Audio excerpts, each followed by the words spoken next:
గాంధీ భవన్ లో జగ్గారెడ్డి మాట్లాడుతున్నారు. ఇప్పుడు ఆ లైవ్ చూద్దాం. కేటీఆర్ ఏ ఒడుకుదొడుకులతో వచ్చిండు నాయకుడుగా? ఒక కౌన్సిలర్ అయినా, ఒక చైర్మన్ అయినా, ఒక డిప్యూటీ అయినా,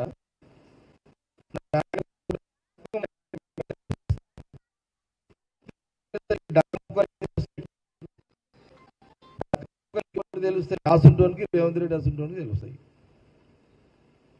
ఇప్పుడు సీఎం రేవంత్ రెడ్డి కావచ్చు. ఒకప్పుడు అయింది ఆయన ఒక జడిపిడిసిగా నుంచి స్టార్ట్ అయింది. ఆయన గ్రౌండ్ లెవెల్ ఏముంటే ఒడుకు తొడుకులు అనేది మా గ్రౌండ్ కింది నుంచి వచ్చినట్టు తెలుస్తాయి. కానీ మీ నాయన కుర్చీ మీద కూర్చునే టైంకి నువ్వు అమెరికా నుంచి దిగితే డైరెక్ట్గా ఎమ్మెల్యేకు పోటీ చేస్తేవి. ఇట్లా ఇప్పుడు మాకున్న అనుభవాలు సీఎం రేవంత్ రెడ్డి గారితో పాటు నాకే కానీ మా నాయకులు ఇంకా చాలామంది, ఇప్పుడు మా మినిస్టర్స్ ఉత్తమ్ రెడ్డి గారు కానీ, లేకపోతే కోమటిరెడ్డి వెంకరెడ్డి గారు, అటు మా దామోదర్ గారు, గీతారెడ్డి గారు, వాళ్ళు వీళ్ళు, మొన్న పొన్న ప్రభాకర్ గారు అని ఇట్లా మా మినిస్టర్స్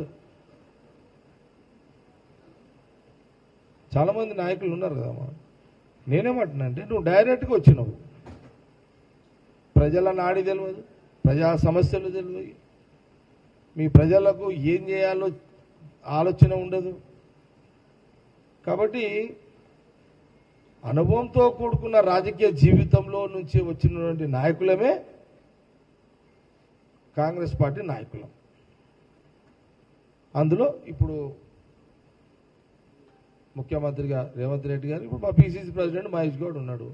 ఎన్ఐసీ యూత్ కాంగ్రెస్ ఒక సామాన్య కార్యకర్త మొదలుకొని ఈరోజు ఒక జాతీయ పార్టీ రాష్ట్ర కాంగ్రెస్ తెలంగాణ కాంగ్రెస్ పార్టీ అధ్యక్షుడిగా ఆయన ఉన్నాడు. ఈరోజు ఆయనకి ఏం తెలుస్తుంది? మహేష్ గౌడ్కి, పిసిసి ప్రెసిడెంట్కి కార్యకర్త ఎట్లుంటాడు, నా మండల నాయకుడు ఎట్లుంటాడు, విలేజ్ నాయకుడు ఎట్లుంటాడు, ప్రతిదీ కూడా పట్టు ఉంటుంది.